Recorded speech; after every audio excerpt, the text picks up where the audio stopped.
What is Japanese knotweed? This plant has stopped house sales, caused expensive disputes with neighbours and spread across gardens, roadsides, railway land, all over the UK.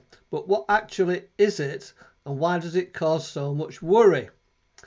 Well, Japanese knotweed is a fast-growing invasive plant which was originally brought, disastrously as it turned out, into Britain as an ornamental garden plant. Since then, it has spread right across the UK. It's got bamboo-like stems, large shield-shaped leaves, and grows in dense clusters. In summer, it can also produce small creamy white flowers. But the real problem is underground. Knotweed spreads through thick underground root-like structures called rhizomes. These can survive below the surface for long periods and continue producing fresh shoots year after year, even when all visible growth above ground has been cut down or removed. The plant is well known for exploiting weak points.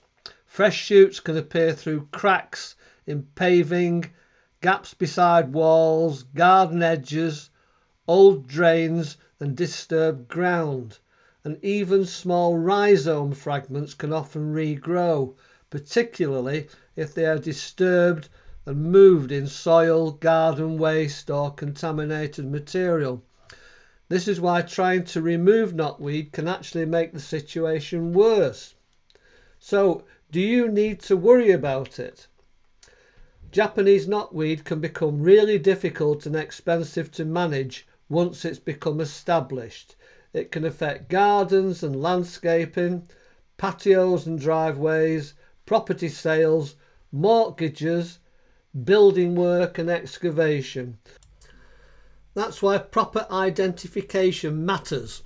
Many common plants are mistaken for Japanese knotweed every year. People often confuse it with bamboo, bindweed, dogwood and several other fast-growing plants. So if you think you may have Japanese knotweed, avoid digging or moving the plant until you know exactly what it is. Take clear photos first and get it checked properly. You can get a free initial diagnosis at www.knotweed.org.uk. Good luck.